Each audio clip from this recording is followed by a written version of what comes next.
Oh shoot, I done messed up, Nate. It's been a Right. long day.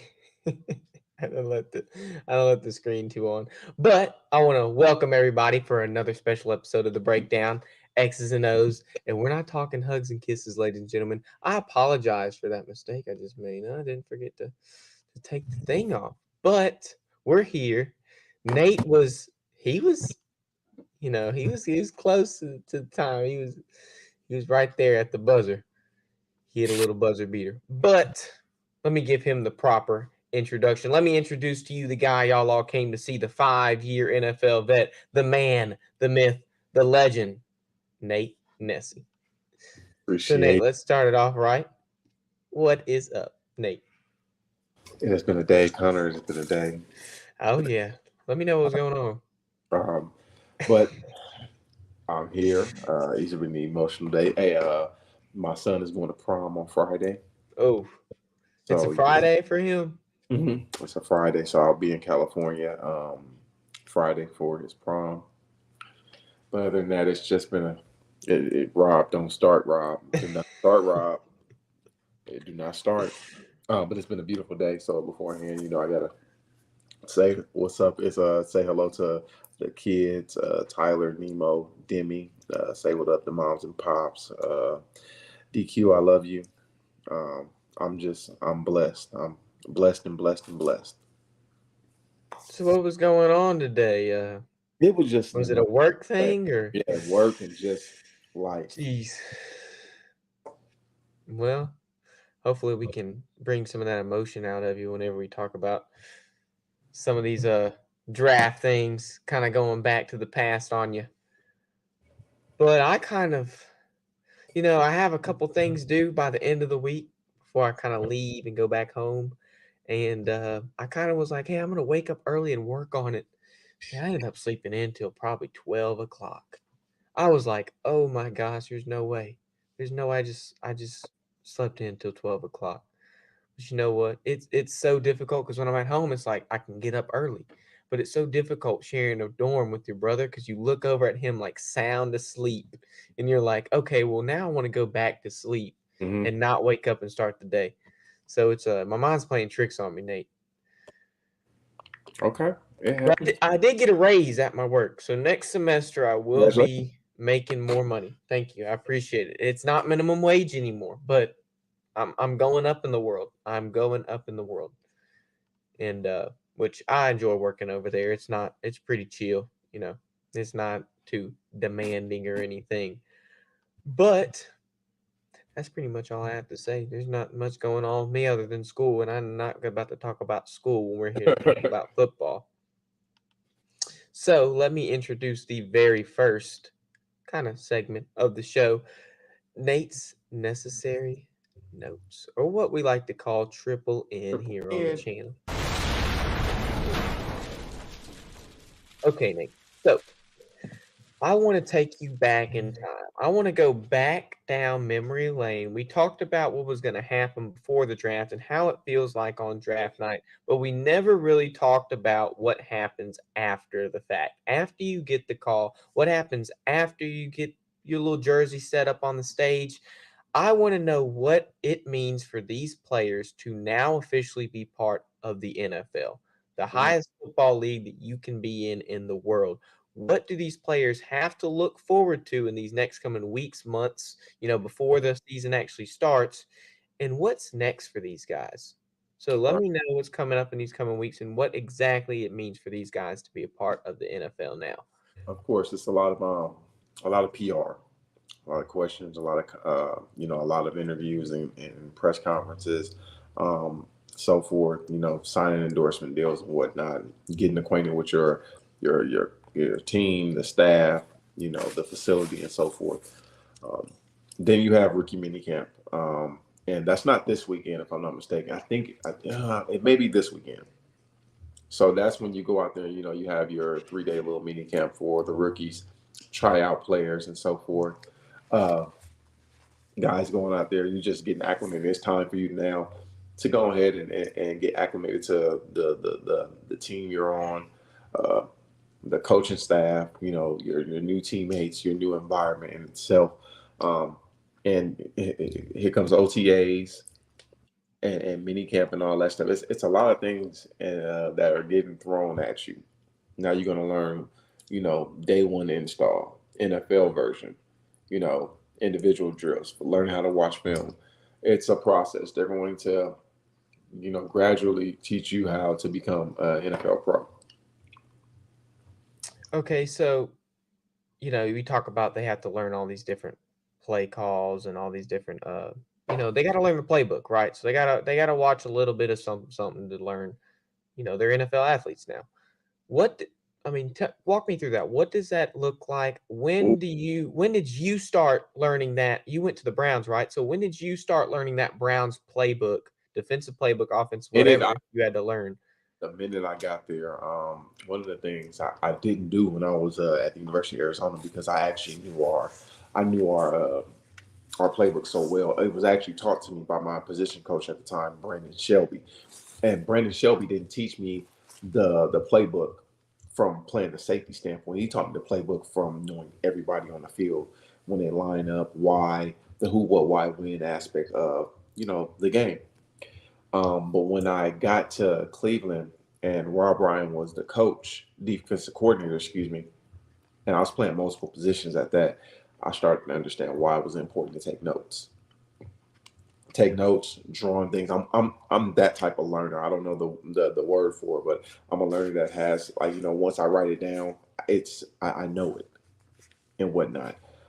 Drawing up, notes for different positions, whether I was playing corner, safety, nickel, dime, that's what it was.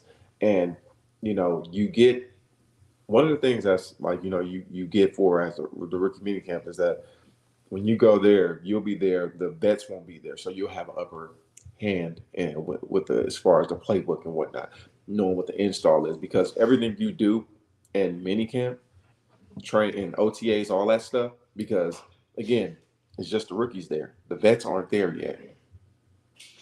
Everything you learn at that moment, you have an upper hand than the veterans. You have an upper hand because you're going to know a little bit more than what they know. Taking notes, day one install, calls, checks, knowing how they acclimate or call. Hey, to me, a 2x2, like a slot wing. It was called something different when I was at the University of Arizona. Compared to what it was called in the NFL or in that system and whatnot. You got your regular pro set. That's called. It could be called something else. So again, it's the verbiage really that you got to get used to.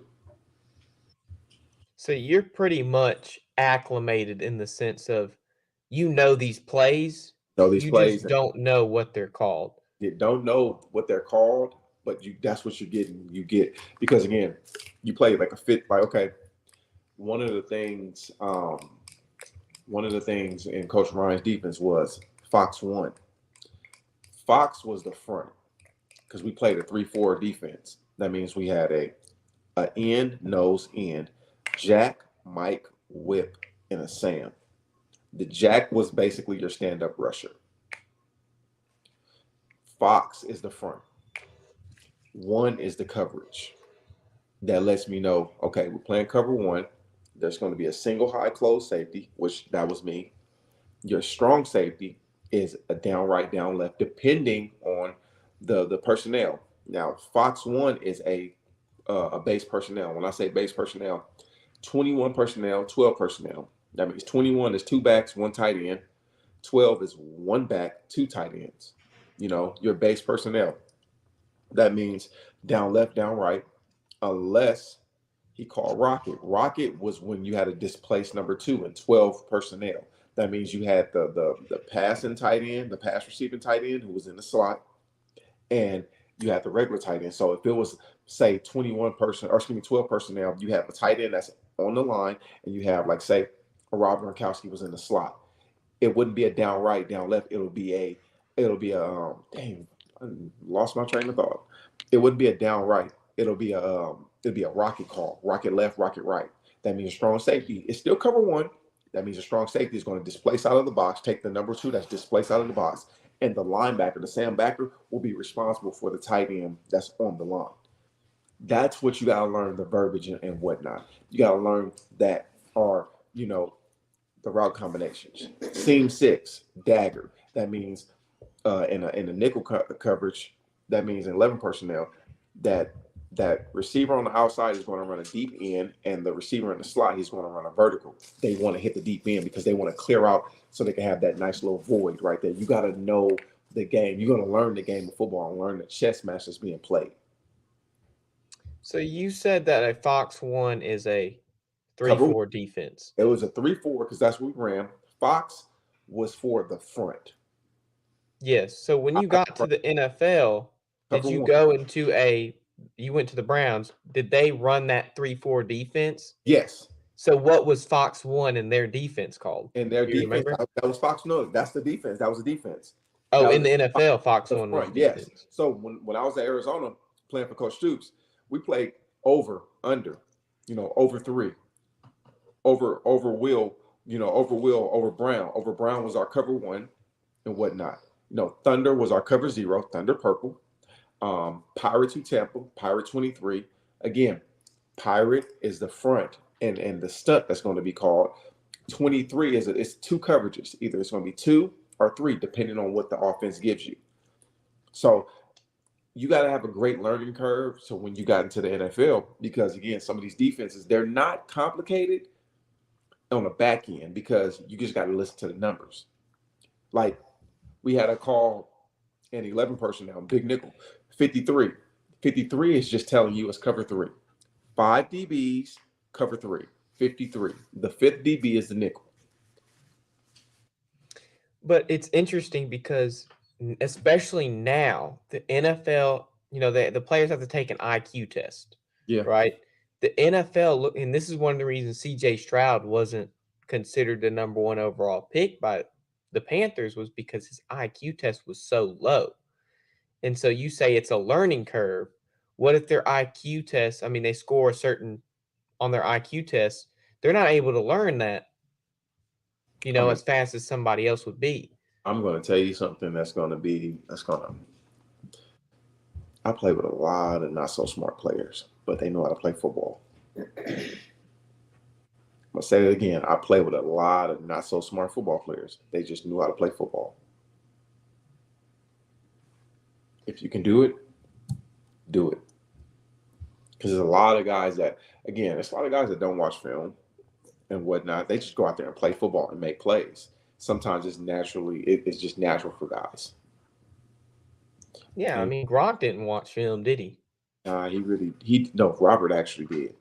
Robert was smart. Robert was really Did he? No, Robert was extremely smart. I'm not trying to be funny or nothing, but your door keeps going open and closed. It's like something off a scary movie.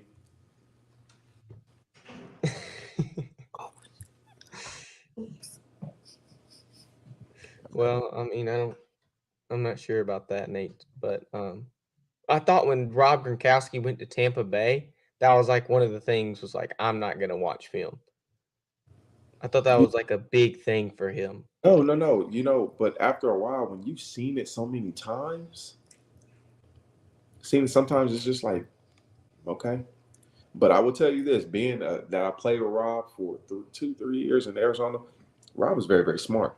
Rob knew the game and so forth. He knew the chess match. There's so many guys that know, again, guys that study, the Peyton Mannings of the world, the Tom Brady's of the world, the Drew Breeses, that actually study their opponent, study the craft. Some guys can go out there, that athleticism makes up a lot. But yeah, as you get older, the years you start to try to get out of your prime, you got to start watching more film because that knowledge is what's going to save you and keep you, years into the league until it's time for you to go. Sweet. Well, I'm gonna end it on that because we have like something very big to get into because NFL draft just ended. So let me Yes. go ahead and swap into our. It's our final. I mean, it's our final segment, but I mean, it's a long segment. So, Pierre, you want to come out here? I can hear that. I'm ready to get a little messy with Nate Nessie because today we are going to grade the first round of the 2024 NFL draft. But we're going to look back at our final mock draft and see just how accurate we were with these picks. Now, there's some teams that traded up for the player that we said they were going to draft, and there's some teams that just didn't draft the player we said they were going to draft. That's okay. It's hard to predict what these teams are thinking of. So I have here a list of grades that I gave each team on the first round. I want you to kind of tell me what you think about it. Okay. And we're going to see how accurate we were based on the mock draft. All right, let's go. Okay. So, number 1 overall, Chicago Bears had the pick. They went with Caleb Williams. Yes. I'm going to give that. I mean, per the thumbnail, thumbnail has an F on it because we kind of wanted to get some Chicago Bears fans mad, aka maybe Bruce. A guy that works with us. Yeah. Bruce. Bruce. I'm going to give it an A. They needed a quarterback. They got their quarterback. They put all their eggs in the basket for him. This is just I'm grading based on if they traded up, how they needed the player, and the ranking of this player going into the draft. So I'm going to give it an A. Caleb Williams was ranked number 1 overall. We're going to give it an A for this. I mean, probably for you too. You're going to say an A too. I want to say B because I'm still mad that they traded Justin Fields for a bag of Lay's potato. Oh, you're going to say B. B. I mean, I that's just me.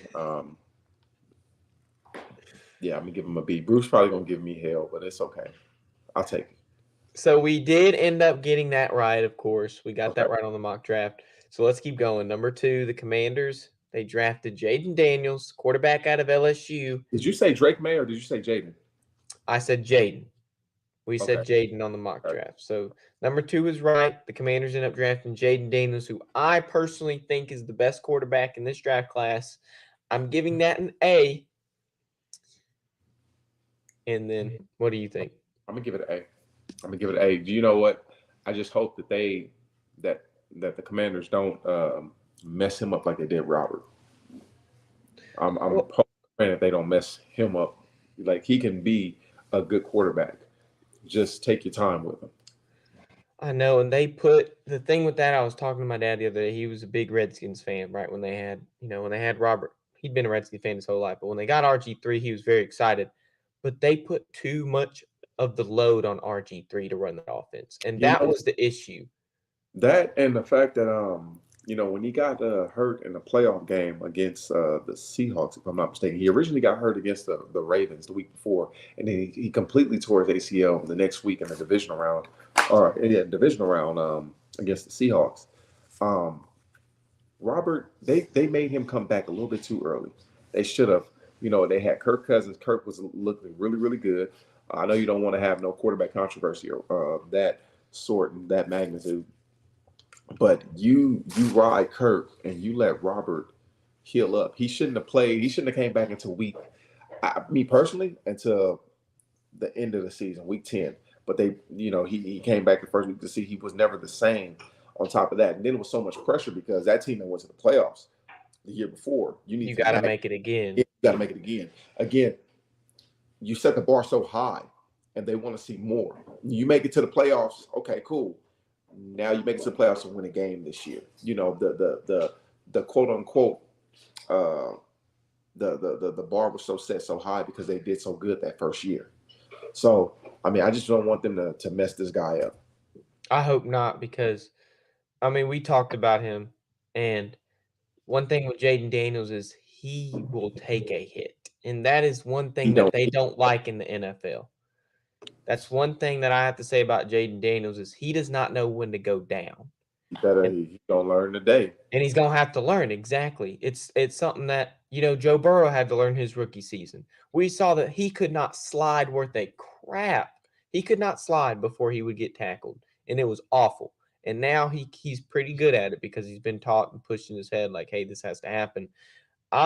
He is in a very good situation with Cliff Kingsbury, I believe. Not the best situation. Obviously, Chicago's a better situation. But I like Cliff Kingsbury more than Shane Waldron. Yeah, That's who the Bears have. I Yeah. like Cliff Kingsbury over him, and I'm excited to see what he can do with Jaden Daniels. Yeah. So Hey. let's keep going. What's up? Hey, Robbie, you keep messing with me. Robbie, you keep messing with me. Stop messing with me, Robbie. Stop messing with me. Stop messing with me, Rob. Let's get back to it. Perfect. Patriots had the number 3 overall draft pick. They picked Drake May, quarterback out of North Carolina. That's who we put on our mock draft with number 3 overall pick. I'm giving this an A. I like Drake May. I'm gonna give it an A. I'm gonna give it an A just due to the fact that you know what, it's a new regime. I'm so excited for Jay. I'm so excited for Jay, and I played against Jay. Mayo, I played against him, and just to see that it's now his time and it's time to write his story. Mm-hmm. He got some big shoes to fill, but you draft the quarterback that you're going to give the franchise to. I love it. Now, one thing I like about Jaden Daniels over these two quarterbacks is that when they were in college, now, although Jaden Daniels had some pretty dang good wide receivers, he was the only one out of these quarterbacks that had an increase in stats this past year opposed to the year before. Caleb Williams had a decline, and Drake May had a decline in their stats this year from the year prior. So, I mean, the way I mean, I watch a lot of NFL stuff. The way that these teams are looking at it is, we see that this guy has the potential to win the Heisman in college, like Caleb Williams. He won it the year prior than Jaden Daniels. So we have to go ahead and unlock that. We have to unlock that archive when they come to the NFL to make sure that they don't decline even more than they did their last year in college, which is something you have to look out for. Yes. Which is why I like Jaden Daniels, because his entire year in college, he's never declined. He's only gotten better. So whether or not that's a kind of issue you want to look at, we're giving all these 3 guys an A, and we're going to go on to the Cardinals. Number 4 overall pick was the Arizona Cardinals. Talks about maybe trading back because they've done it before. And we guessed, hey, they're going to get Marvin Harrison Jr., the A++. best prospect. We're giving this an A. Yeah, we're going to give it an A. Yes, for sure. For sure. This is an A. We guessed it right. So we're 4 for 4 right now on our mock draft. Now it's about to get tricky. And it's about to get tricky. I like Marvin Harrison Jr. a lot. The one thing I don't – now, this is off topic, but I was watching a little Madden. Sometimes I like to watch a little Madden just whenever I eat or something before I get on the show. And Marvin Harrison Jr. and Caleb Williams did not give EA the rights to put them in the game early. I don't know what that says about their character, whatever. We've seen this with Arch Manning not wanting to be in the new college football game coming out, which me and Nate are both going to get that game. I'm just be honest with you. I don't even care about Madden. As long as NCAA. Hold on, let's make sure we look at the NCAA release date. Hold on. Exactly. No, we're gonna get that game. We might have to film a breakdown episode of us playing. I can stream. I can stream off the PlayStation. We might have to get a breakdown episode of us playing the new college football game. Yeah. Hold on. You won't be able to see our faces, but it's gonna be in the summer. We got it. Yeah. I'm ready to be great. Yes, I am too. So I don't know what it says about these guys' characters, but we do know they're good on the football field. So we'll see what happens when the year comes. So number 5, I thought just after hearing stuff, the JJ McCarthy was the Vikings guy. Whether or not they're going to have to trade up to get him was the question. If they're going to have to trade up 5 spots, 10 spots, 1 spot, whatever they had to trade up. So a lot of things was, okay, Jim Harbaugh was in sales mode. He's saying JJ McCarthy is the best quarterback. Take to get in this draft. So come and get him. So I felt because the Vikings, that was their guy. They were going to take the bait and move up to number 5. That's not what happened. The Chargers stayed at number 5, and they picked the highest rated tackle in this draft, Joe Alt. Oh, perfect. Hey. Now, I'm giving this an A simply because we see that Justin Herbert is injury prone. Not really injury prone. He suffered his first injury since getting drafted in the NFL. And we just need somebody to protect him. So we're going to give this an A. And anything else you got to say about that, or keep going? Hey. Okay. So number 6 was the Giants. And this was questionable. They have Daniel Jones on a contract, right? But it's not super team friendly. They have Daniel Jones on this contract, not super team friendly. And he committed, in my mind, he's committed robbery for New York. New York's got robbery. And the past couple years, it has been so hard for a wide receiver in New York. It's been so difficult because of this. Hold on, wait. Can we? Because OBJ's first 2 years in New York, something special. I know, Nate, but that was like over 10 years ago. Damn, it really was a long time. Yeah, Okay. that was Eli Manning. Yeah. Okay. So we're talking about Daniel Jones, how difficult it is for wide receivers. Now, number 6, we thought Malik Neighbors was going to the Giants. That's ended up what happened. They drafted Malik Neighbors. I'm going to give them an A for this. A for this. A for yes, this. Because they didn't take the bait. They didn't draft J.J. McCarthy, and they took the second best wide receiver in this draft class. I'm giving that an A. So we go to pick number 7. Oh. So originally we said, hey, Titan need a tackle. They're going to take Joe Alt here. That's the no-brainer issue. Well, the Chargers ended up saying at number 5, they picked Joe Alt. So right here, the Titans ended up taking a tackle out of Alabama, J.C. Latham, who I said the Saints were I like him. He was the second best. He was like the second best tackle. I don't know if he was the second. Wasn't he over Mims? He was over Mims, but he wasn't over Fuaga, Faltana, New, and I think another one. I think he was the 5th ranked tackle. Okay. But you don't need to look at that. These teams don't look at the ranking. They look at film and they look at who they think is going to fit in their scheme the best, who's going to make their team the best. And they ended up taking J.C. Latham because I feel like this is a bit of a reach. Now, they did get somebody who they needed. They got the tackle. They got the position. Because I think this is a little bit of a reach, I'm going to have to give it a B. I'm going B. The first B of my draft.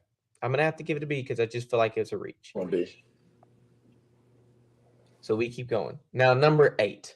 I cracked my butt off when I saw this. Wait. Don't get Robbie. Robbie about to get mad. Now, the Falcons were on the clock. And because I'm a big Saints fan, you know this. Can't draft to save your life. Robbie, let's talk about this. Now, the Falcons signed Kirk Cousins to a 4-year, $180 million contract off an Achilles tear with $100 million guaranteed. Okay. So, number 8, I'm thinking they're going to pick the best defensive player in this draft class. They're going to get Dallas Turner. There's no way they want to solidify their defense. They have offensive weapons. The Falcons ended up drafting a quarterback out of Washington, Michael Penix Jr. And when I saw this, it cracked me up so much because it's like you just signed somebody for a 4-year deal, and it is team friendly up until the last year's the team friendly part. They could cut him and they wouldn't suffer a cap because all his guaranteed money is coming from the first 2 years realistically, and a little bit on the third. This 4th year, they don't have to have any guaranteed money. They can cut him without incurring any penalty, right? Because they gave him all the guaranteed money. The NFL, they're just going to find a way to try to give him less and less money as the years progress. So we look at that and we're like, okay, why do the Falcons draft a quarterback here when they just signed one for 4 years? Well, Penix is 24 years old. I think he'll be 24. He's either 23, he'll be 24. By the time Kirk Cousins gets his money, he will already be 26 years old. Now, he's sitting behind a quarterback who's only won one playoff game in his entire career as a 12-year starter. And this is something to look at. Because they know, Atlanta knows this, but why sign him to that much money on a 4-year deal? if you were going to go ahead and draft a quarterback in the first round anyways, because they're trying to Green Bay their way out of this situation. They're Mhm. trying to draft a quarterback to sit behind somebody. He's not Aaron Rodgers. He's not Tom Brady. He's Kirk Cousins, who's won one playoff win his entire 12-year career. And you're going to say, hey, we're going to sit somebody behind a Hall of Fame quarterback just like Drew Brees, just like Green Bay did all these years, and it's not going to work.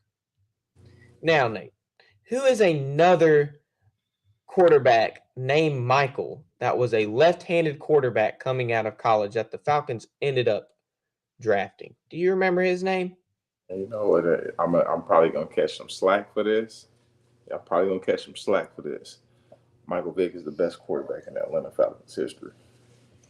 What happened to Michael Vick, though, Nate? Michael Vick. Did he stay long in Atlanta? If Mike Vick doesn't get in trouble, he would have stayed long. He would have stayed. I think he would have ended his career in Atlanta. If Michael Vick does not get in trouble, he ends his career as an Atlanta Falcon. Mind you, Atlanta was the place to be when Vick was down in Atlanta. It was again, he was the highlight reel. Him. You know what? Players like Michael Vick and AP, and you know what? Again, Dante Hall before he got hurt, they highlight the game of football. Atlanta was a hot spot. So, I mean, them drafting. Okay, I didn't agree with the pick of Michael Penix that high, but the reality of it is, we don't know how he's going to turn out. He may be really, really good. Like when J.J. Watt came out, and when Houston selected J.J. Watt, I think he was number 11 overall. He was booed. We look at J.J. Watt now. We look at Justin James, and he's going down as a top 3 to ever play his position. And he's in the conversation for greatest defensive player to ever play the game. Is that what JJ stands for? Justin James, yes. I never knew that. That's wild. So I'm gonna give the pick a B because of the fact, you know what, you may have your quarterback for the future. I was looking at it, and I think Michael Penix at 8. I don't hate it, but I think it's a little bit of a reach. Now, I gave this pick a C, and this is why I gave it a C. Originally, I was going to give it a D, but then I thought about it, and I said, hey, look, this is why Atlanta is going to draft Michael Penix, because they see that their starting quarterback right now only has one playoff win in his entire career. Mm-hmm. So you draft a quarterback, and you say, hey, what are the chances that we draft a quarterback in the top 10? What are the chances that this dude has more success and wins more than one playoff game in a 12-year span? That's not a bad issue to have. That's not bad. That's not a bad problem to have, because then you're saying, okay, this guy can beat the standard that we already have established in Atlanta by signing this dude to 4 years. Mm-hmm. And now that's not a bad issue to have, because now he's sitting behind a veteran, learning behind a veteran, and he'll win maybe more playoff games than Kirk did in the span of 12 years. So you're saying Robbie doesn't like it. He may win two playoff games in 1 year. You don't know. He might. I mean, it's a risk. You got to take risks. I'm giving it a C. I laughed so hard. I don't like the pick, but I can see their mindset. No, I don't like the Falcons. They're even more. Right. Falcons is my least favorite team ever.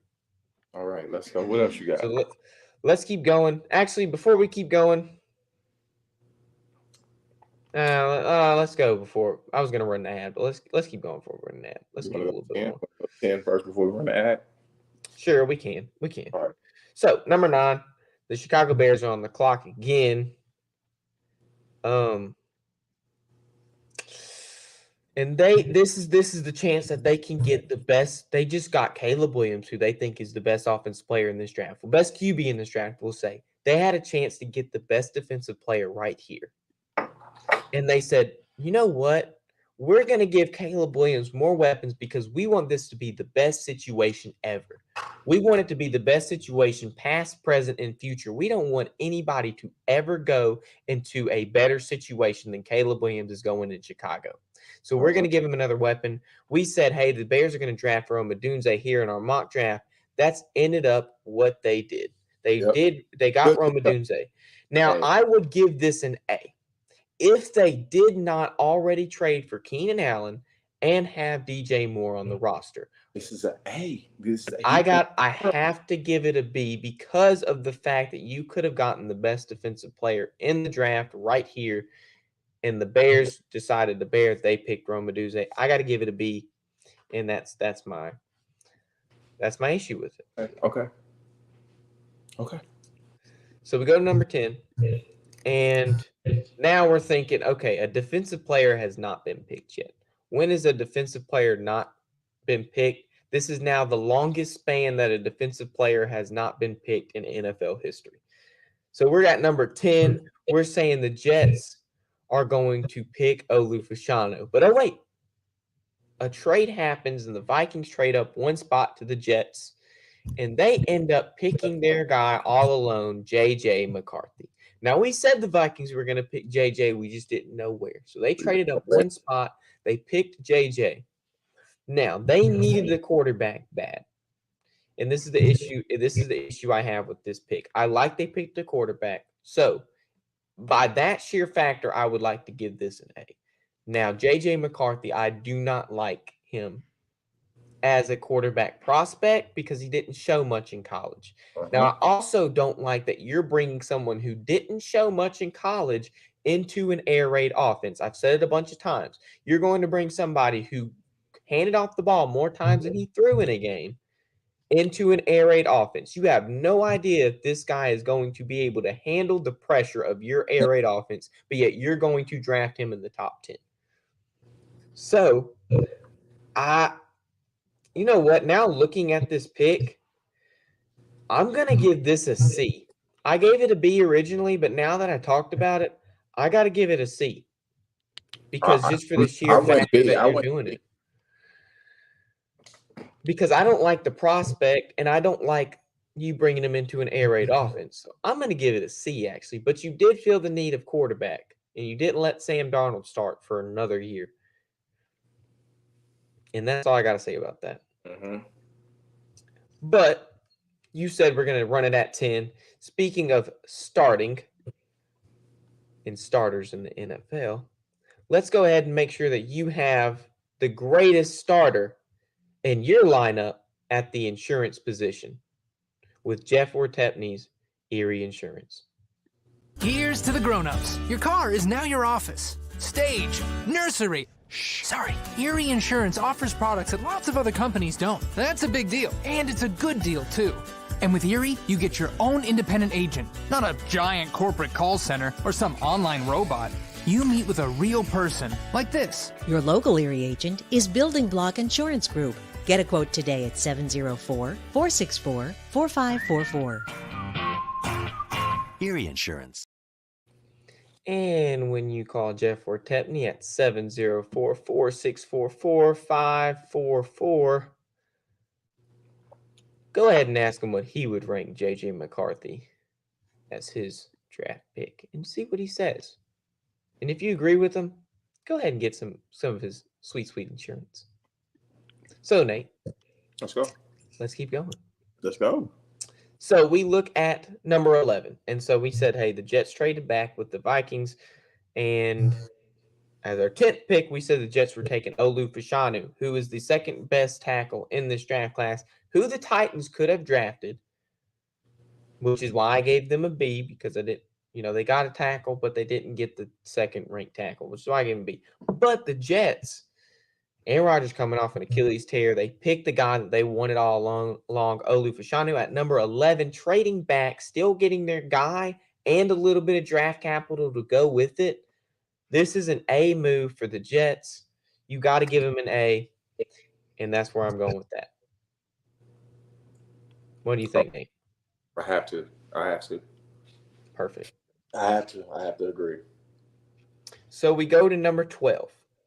and the Broncos are on the clock, and these guys are in desperate need of a QB because right now you have Jared Stidham, and I can't even remember who the other one was. Zach Wilson. Zach Wilson. That's who it is. So you have Jarrett Stidham and Zach Wilson on the Broncos right now fighting for that starting spot, and they know they desperately need a quarterback. But are they going to reach for one in the first round? I was like, there's no way. So we haven't picked him Jared Verse. We haven't picked him a defensive player because the defensive player now has not been picked. But they could have got Dallas Turner too. And they ended up going with Bo Nix at number 12. Bo Nix. Quarterback Bo Nix. Now, there is something to me, and this is how I look at it. We look back at when Sean Payton and Drew Brees came to New Orleans and how great they were together. And this whole time I'm thinking, okay, well, Drew Brees is pulling his side and Sean Payton's pulling his side. They're both pulling their own weight in this kind of perfect relationship in New Orleans. So I look at that and I take that into consideration. I'm like, okay, Sean Payton can still produce a quarterback like he did with Drew Brees. And then I start to thinking, can he? Was it Drew Brees or Sean Payton or both that really took New Orleans to what they were in the past? And really now looking at it, Sean Payton in a different environment, not New Orleans, I'm kind of leaning towards it was really Drew Brees all along who kind of pulled the whole weight of the team and did Drew Brees things. Because of that, if Sean Payton can produce a quarterback like he did with Drew Brees, I'm going to give this a B grade. Okay. Because of that, if he cannot, and it was Drew Brees all along that was pulling the chain, this is going to be a C grade for me. I'm going B, just off the fact that you could have drafted somebody else. You draft. How old is Bo Nix? Same age as Michael Penix, 24, I think. Yeah. He's probably same age as Jared Stidham. Probably not. Jared Stidham's probably older than him. Bo Vice. He's probably same age as Zach Wilson. Hold Yeah, on, old Zach Wilson. Hey, hold on. Hey. What? Didn't Stidham pass? Didn't Stidham what? He passed away, didn't he? Jared Stidham? Yeah. I don't think so. No. Dwayne Haskins passed away. No. Hold on. Wait a minute. Hold No, on, Rob. Jared Stidham didn't pass away. He's on my. There's no way I would have heard about it. No. Yeah, that passed away. Dwayne Haskins did. No, the other quarterback that came from New England.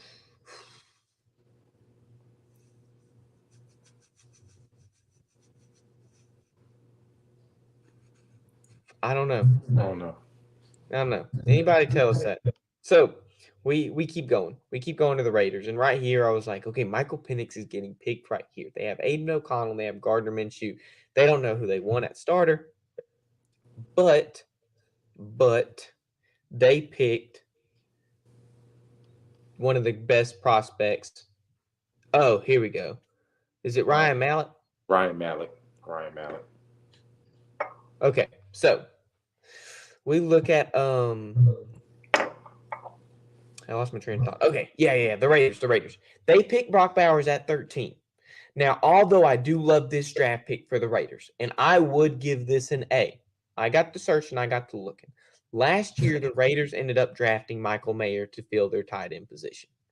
Right? They used a high draft pick on Michael Mayer, and because of that, I don't know what their plan is for Brock Bowers. Do they want to run that 12 personnel you were saying where they keep Michael Mayer on the line and Brock Bowers out in slot? Do they want to run something like that? And if they do, that would be fine. You know, I feel like there wasn't necessarily a better pick here. It's just I don't know their mindset to give this an A. So because of what I think the execution will be in this next coming season, I'm giving this pick a B. Okay. Just because of what I think the execution, in reality, what it will become this coming season. with the Raiders. I'm 'Cause gonna give you it have a a high. first-year I'm head gonna give- coach. I'm about to give it. I'm gonna give it a high B because they got to figure the quarterback situation out. Like really figure it out. So let's keep going.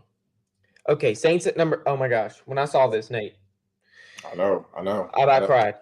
I about cried. know. I was gonna say, okay, we need Brock Bowers too. We need Brock Bowers. We need a tackle. We need a defensive end, somebody on the end. We have a chance to get Dallas Turner here. Oh my gosh, the Saints have a chance to get Dallas Turner at 14. Who you know is the best defensive player in this draft. When has a defensive player from Alabama been bad in the first round? I mean, we look at Will Anderson last year.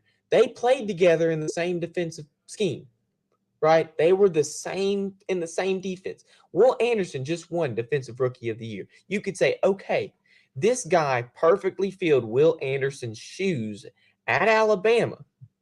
He didn't win. He won Defensive Player of the Year, but it wasn't AP. It was like voted on by the coaches. I think.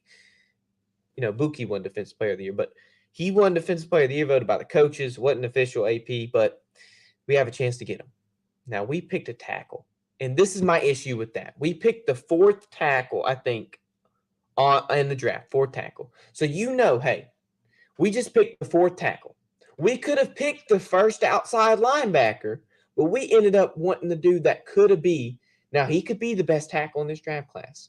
Yeah, he could but he could be.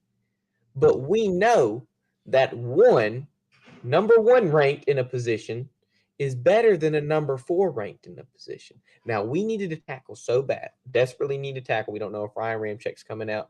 I assumed they were going to pick J.C. Latham right here. Well, he's already gone. They picked Talius Fuaga at number 14. I'm giving this a B. Simply because of the defensive player we could have gotten, who we did need. It's not. I'll give you a B. I'll give you a B. I'll give you a B. So let's keep going. Number 15. I'm gonna try to speed it up. Okay, the Colts are here. We said I said Jacksonville trades up, gets Quinny Mitchell. The Colts are here. We said they draft Kieran on a cornerback. Either way, they ended up drafting Laiatu Latu. I love it. I like this, but my issue with this is Dallas Turner is still on the board. You have somebody that is very injury prone, aka Latu. When I saw him at the Senior Bowl, he ended up leaving because of injury. He could not finish the rest of the last day of practice because he was injured, or it might have been the before the last day of practice. Either or, MJ, if you're still here, you can correct me. He was injured. Now, if he gets injured in a practice at the Senior Bowl, what makes you think he will still not get injured in the NFL?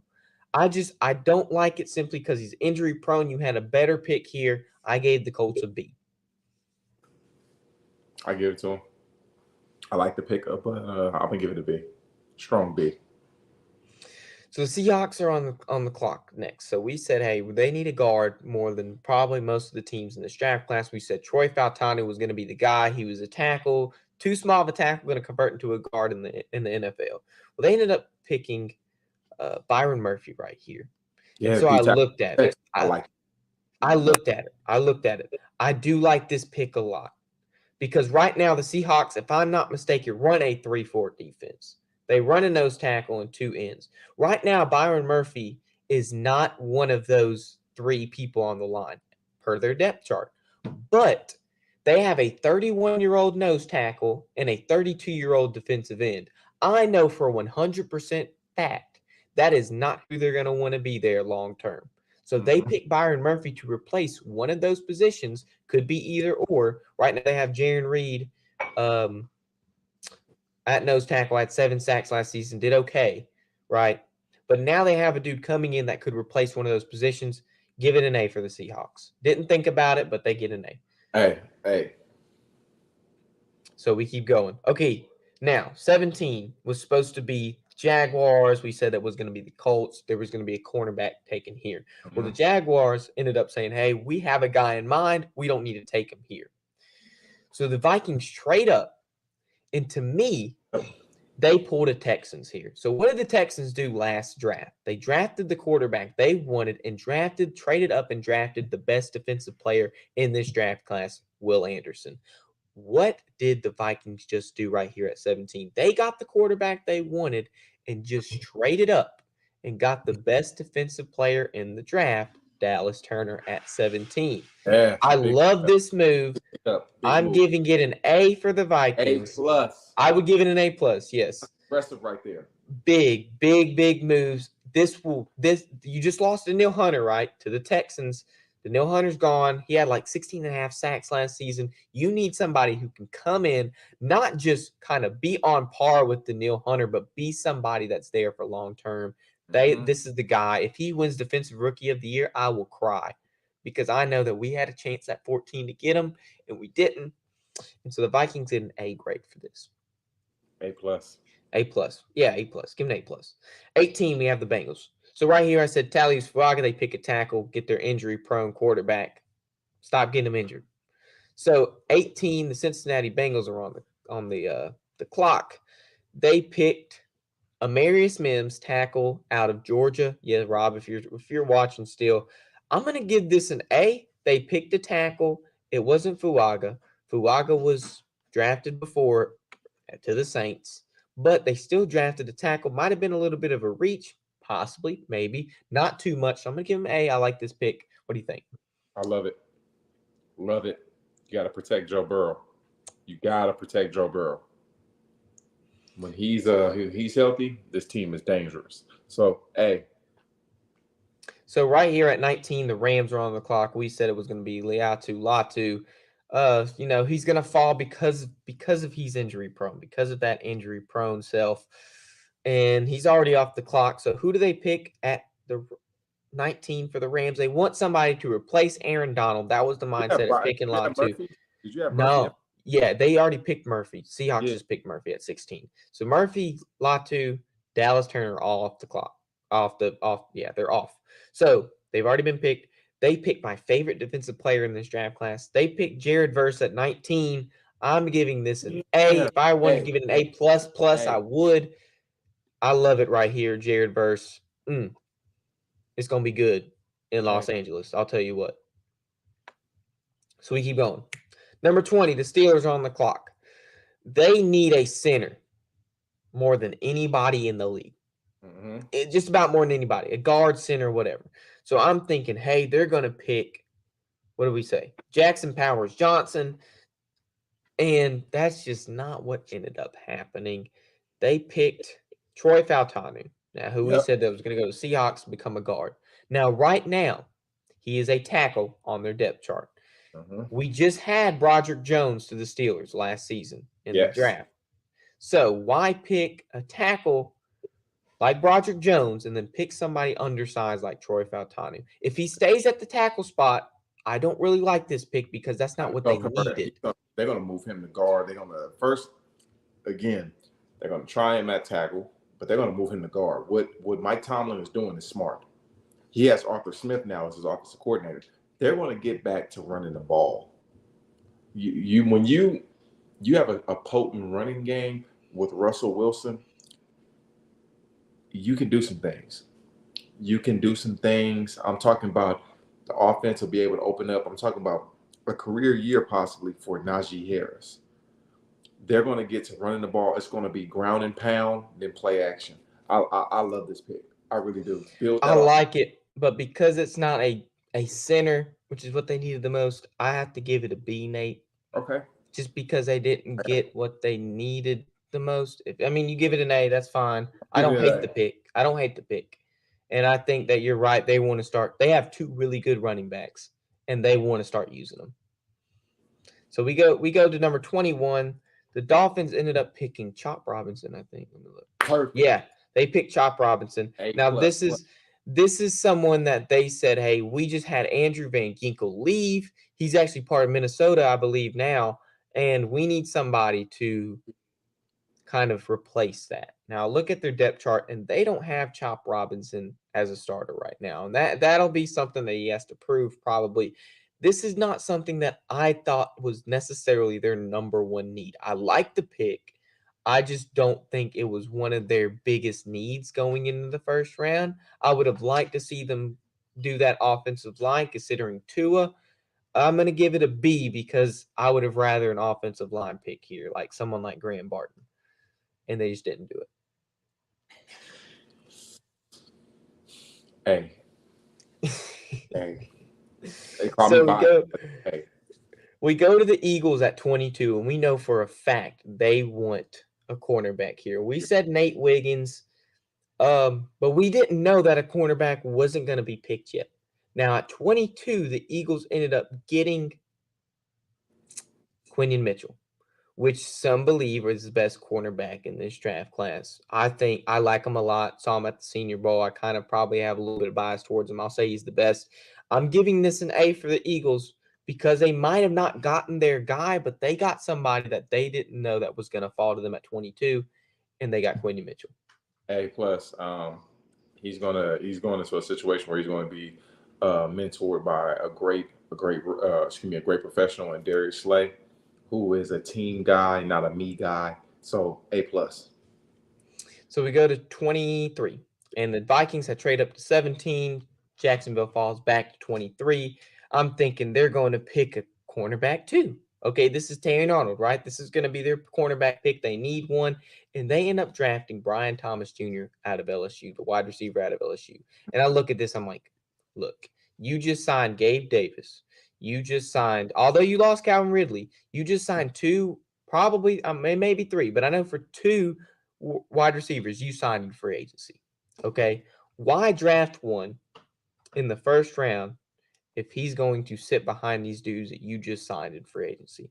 Because of this, because they didn't draft their number one, like one of their biggest needs. Now, although a wide receiver was a need, it wasn't a big need. They got a wide receiver. I'm giving this a C. I don't know how much field Brian Thomas is going to see. Mm-hmm. And if it's a lot, it's a lot. That's good. But as of right now, I have to give this a C. Just simply because they didn't draft what I think they should. You know what? I have to give this I have to give it an A. Or excuse me, I got to give it a B. Just due to the simple fact that, you know what, you got to get Trevor Lawrence some more weapons. You just lost Calvin Ridley. You're in the AFC South. You have Houston, you have Tennessee. Houston, Tennessee, Indianapolis. You guys got you got a good quarterback. You want to see what he can do. Bring a young receiver in there. Again, get going, be able to score some points. I like the pick. I like it. You just lost Calvin Ridley. Come on. And he went to a division rival at that. Yeah, he did. He did. He did. That's why you get a cornerback to match up. But they didn't do that. So we go 24. We go to the Lions. Now, the Lions had just signed a cornerback. They traded up in the draft to 24 with the Cowboys, and they needed a cornerback. Yes, but I liked wherever they were at 29. I liked what was going to fall to them. But because they traded up, they knew that, hey, these cornerbacks aren't getting picked but right now. So we need to get our chance while we can. They trade up, get Terry and Arnold out of Alabama, who is arguably one or two in cornerback. This is an A pick for me. They needed a corner, and they got it. Hey, you feel a need. Hey. So if MJ's still here, we're going to the Packers at 25. And so for me, it was they needed a secondary. But the Cooper DeJean that we picked, do we have Cooper DeJean going? Yes. And I was like, if there's a team that's going to draft him, it's going to be the Packers, which didn't end up happening. He ended up falling pretty back into the second round. And they reached and got a tackle, Jordan Morgan out of Arizona. Yeah, we're in your little Arizona stuff. I like that they replaced David Bakhtiari. I like that. I like this pick. I think Jordan Morgan, Jordan Morgan was a reach. See, I don't even know his name because I didn't look at him. I think this is a reach. I got to give the Packers a B. They get an A. They get an A. They get an A. They get an A. Well, you got to get somebody there to protect. You got to replace David Bakhtiari. You got to need somebody that's going to be able to protect your franchise and Jordan Love for years and years to come. We got it. And he went to Arizona. 26, Nate. The Buccaneers are there. I'm thinking Adonai Mitchell here. You draft a wide receiver. Mike Evans is going to be there long. You could say the same philosophy that I use for, the Jaguars. Maybe I don't like a wide receiver here because of, who they already have. Well, it's different in Tampa Bay because, Mike Evans is older. You don't know how much long he has left. So you need somebody to kind of be his successor. Well, that's not where they went. They ended up drafting Graham Barton here at 26. They had Ryan Jensen retire this past season, which I did not click on that. I didn't see that. So it's my bad for not knowing that he retired. If I would have known, I might have put a guard here. But they got Graham Barton, who's going to be their center on their depth chart. He's going to be their center for the upcoming season. This is an A for me because they filled a big position that they need. A big position on top of that. So, yeah, that's an A for me. So we go to 27. 27 was the Cardinals. We had Chop Robinson, a defensive end, outside linebacker, whatever you want to have them. And that's exactly what they ended up picking. But Chop Robinson is off the board. They picked Darius Robinson out of Missouri. I love this pick a lot. Yeah. I'm giving him I an didn't A. think he was going to fall. I didn't think he was going to fall. I had him at 29. I thought Darius Robinson was going to possibly go between 15 and 20. Yeah. He's a big dude. I've seen him in person. He looks like he's 8'2" of me. Yeah. And so I'm giving the Cardinals an A. I love this pick. I got to give it an A. Yeah, I got to give them an A on that one. Because right now I look at their depth chart. They have a middle linebacker as an end right now on their depth chart. And you can't have that. But because of how bad it is in Arizona, they have to do what they can. This is a position they needed so that middle linebacker can go back to being not on the line and play his position right. Yeah. So 28, we would have the Bills here, and the Chiefs end up trading up at 28. Getting Xavier Worthy, who just broke the 40-yard dash record at the Combine. Now, this is my issue with this pick. You not only traded up, but if this dude wasn't the best receiver on his team in college, what makes you think he'll be the best receiver on his team in Kansas City? And that might not be their thought process. They might not want him to be the best receiver. They might want him to take cornerbacks off of other people. They want him to take the top off the defense to open up for Travis Kelce on intermediate routes. And again, speed kills. So you're going to be worried about him, and you're going to have to double that. You're going to have to double him with that safety and that corner. What does that do? That leaves Travis Kelce one-on-one with a defender.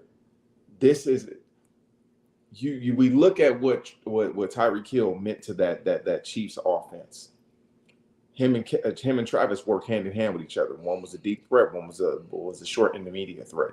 You can't double one without having the other one going off. This is a perfect pick. I'm giving this an A just off the fact of I know the strategic plan of Andy Reid. So I'm giving this one an A. Well, I have to give it a B because we look back at the last person that broke the 40-yard time and how good he actually was, and it just did not cut out. Yeah. So I have to give it a B because we've seen in the past that speed doesn't necessarily kill when it comes to this kind of stuff. And just although how good a 4.2 140 is,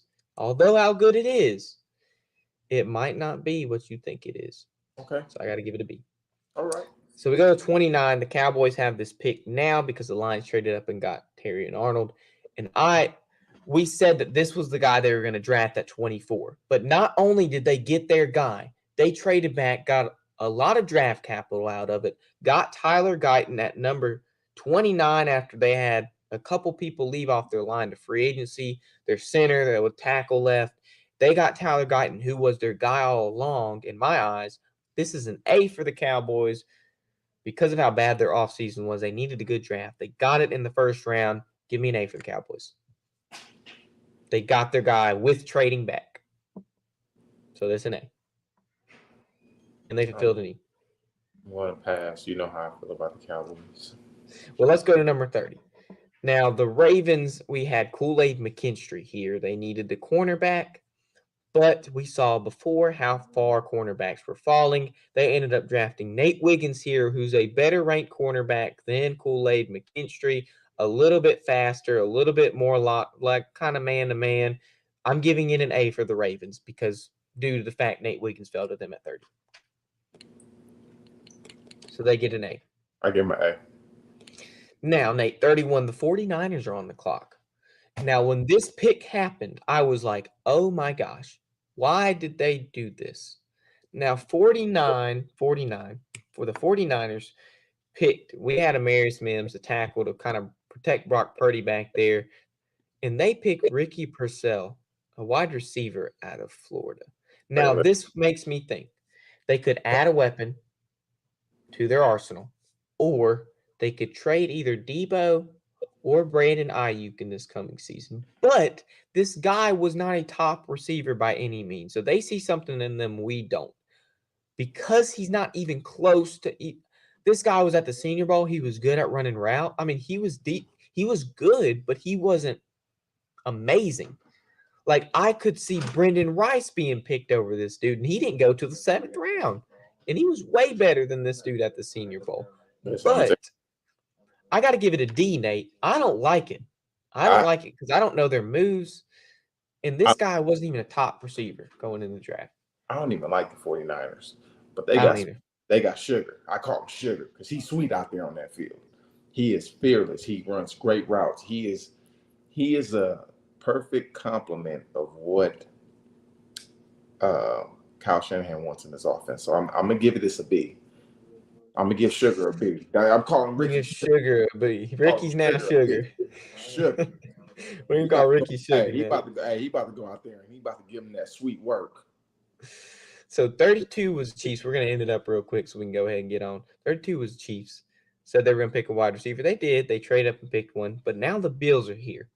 Okay, so what the Bills do is they said, hey, our guy, we're going to be able to get him because we know who wants to pick at 32. So they trade back one with the Panthers. I said 32 was going to be Keon Coleman. Bills end up drafting Keon Coleman at pick 33. Panthers trade up at 32, and they get corn-fed South Carolina boy, Xavier Legette. Give me an A for this draft pick. I love it a lot. I don't like the Panthers, but I love this draft pick. Give me an A. I love it. I love it. I love it. I love it. I love it. Hey, listen, this is a great draft pick for the Panthers. Getting weapons in there for Bryce Young. I mean, yeah. Let's see. Let's eat. I know you don't like them because it's NFC South division rivalry, but it's great.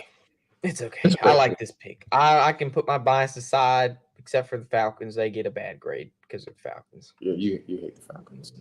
Well, but the Panthers, I can rock with them. Okay. My mom's from Carolina, so I can rock with them. Okay. And that completes our draft grade. So, y'all got any questions, comments, concerns? Leave them down below, and we'll address them in coming episodes, or I'll address them kind of on my computer and tell me what you think. Just tell me what you think. But that's it for us.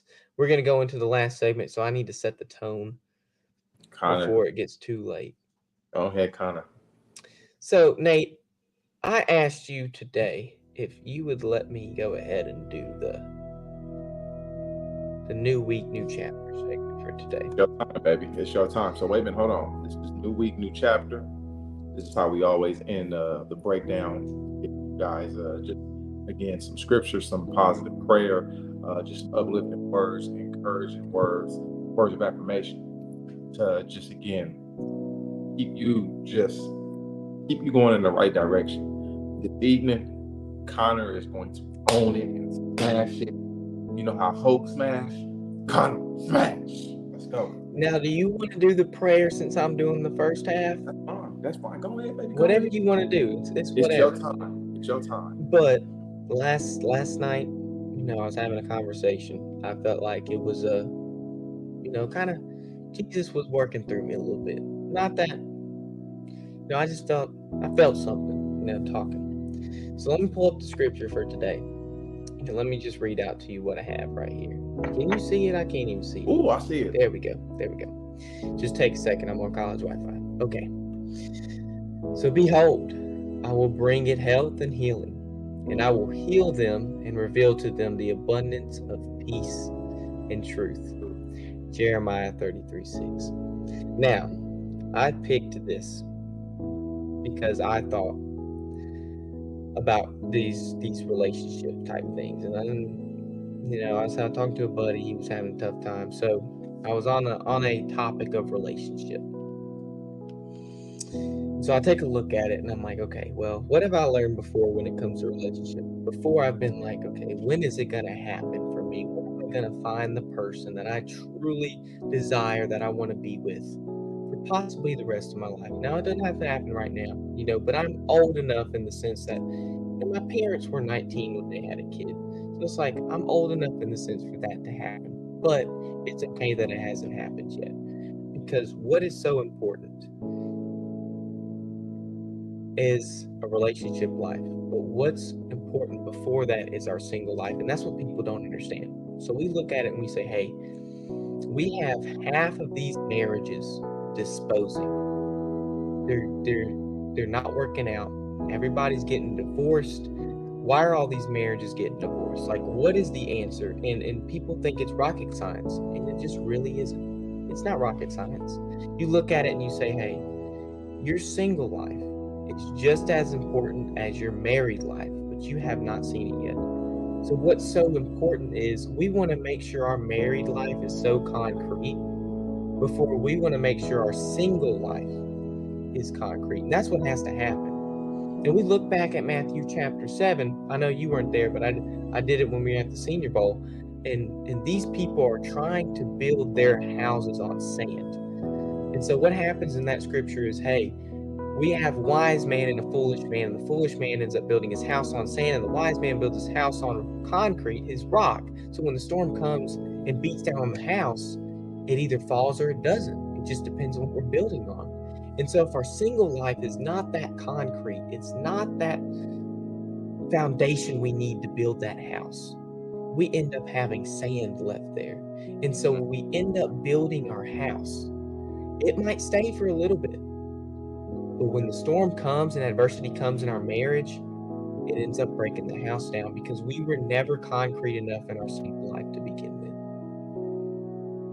It's so important because we go into these relationships and we say, hey, this is what I want. This is what I think is good for me. This is what I believe God has for me. And then when they don't work out, we look at it and we're like, why did this happen? I thought this is what He wanted for me. And when it didn't happen, I kind of have to rethink. But I look and I say, hey, it's so great. It's fantastic because He's going to make sure that we're going to be just okay whenever time goes by and we get married again, because hey, we're right, without Him, we can't walk. We cannot walk without Him holding our hand. And so what we're doing is we're trying to ride a bike before we even know how to ride it, and we're falling. But why are we falling? Because we have no training wheels. We have nothing to teach us how to ride that bike at first. So we go into a relationship. Our single life isn't concrete. We go and ride that bike and we fall. And we're like, okay, why did I fall? Why do I have all these bruises and scratches and scars on me? What is going on?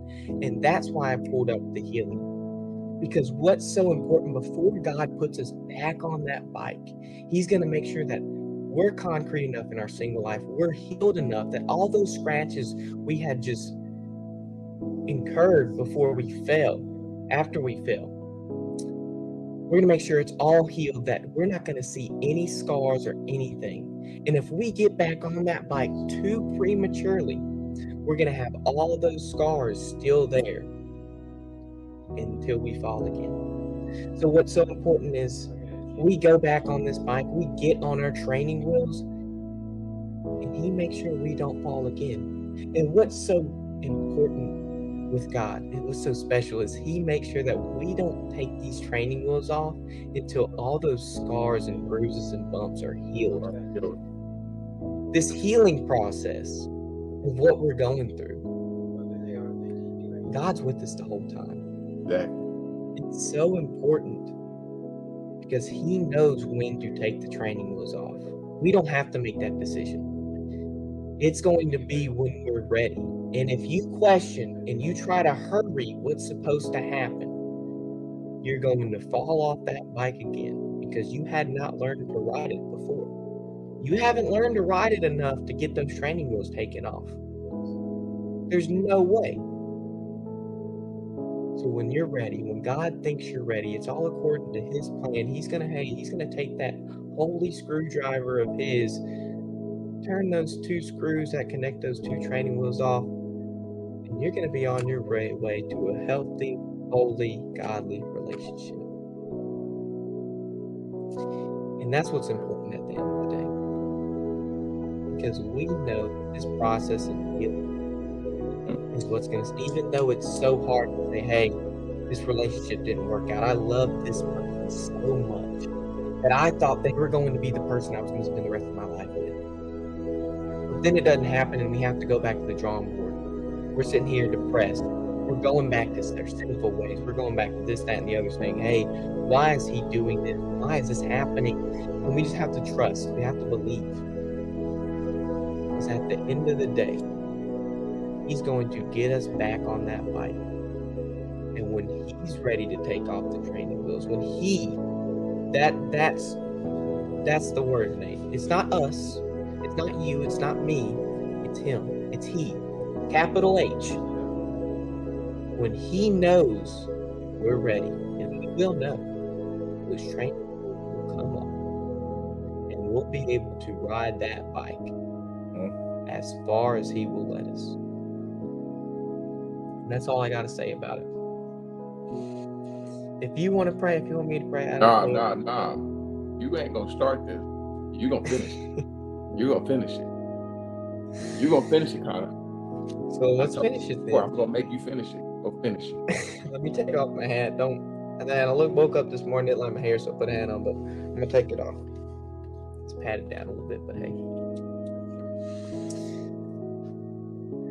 You ready, Nate? All right. Let's end this right.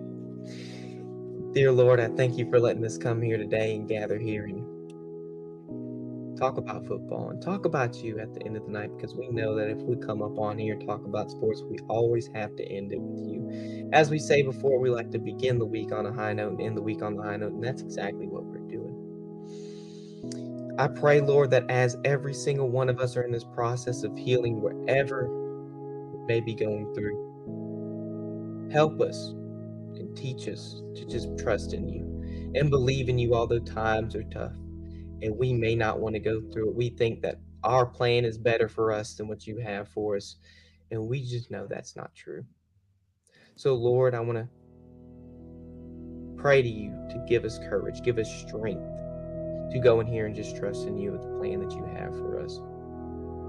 Because although we failed once on that bike, we might have got scratched up, we might have got bruised up. It's because we weren't taught correctly the first time. So when we get back on the bike again and you put those training wheels on, we know that the second time we're ready to go at it, we'll be ready. We'll be trained. Because we know that in this process of healing, you're not throwing us into the water without anything to float. You're not throwing us into a pond, a lake, an ocean without us knowing how to swim. That's what's so perfect about this process of healing. It's not rocket science. We just have to trust that the next time we encounter adversity into our relationship, we know for a 100% fact that we're going to be okay. Because we have somebody that not only taught us how to ride the bike, they took the training wheels off when we were ready, and we know that we will not fall again. Because we now have our house built on top of a solid foundation, top of that concrete, so that when the storm comes, the house will not fall.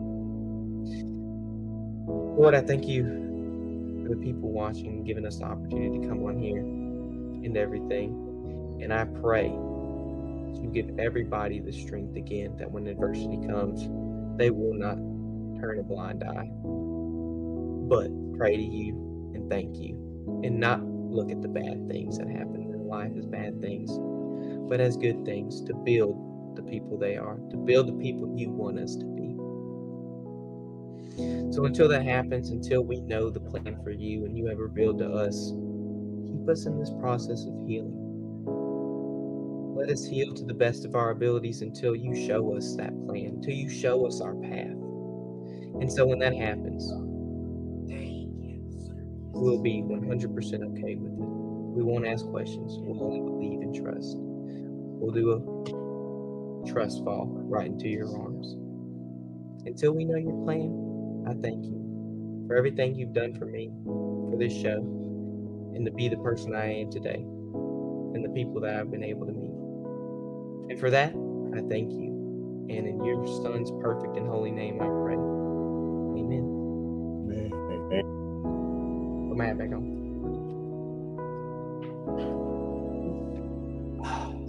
drops mic. Drops mic. Thank you, Nate. I appreciate it. I had a lot off my chest that I wanted to say. And you let me say it. Go ahead. I appreciate it, Nate. No problem. Is there anything that you would like to say? We've been a little bit longer before we kind of end the show. Is there anything you'd like to say? Everybody, football is back. It's time to get ready. Oh, it is. It is. It's about that time. Because we're going to get real messy with Nate Nessy. And y'all just got to be here to witness it. And we went a little bit longer, but that's okay. It's okay. Okay. Hell of a 'Cause I job. enjoyed every minute of it. Hell of a I hope job. y'all did Hell- too. Thank you, Nate. And we'll be back next week. And I hope y'all are there. And until then, I'm your co-host, Connor Davis. The man to my right is the man, the myth, the legend, the 5-year NFL vet, Nate Ness. And until then, we'll see you next Tuesday.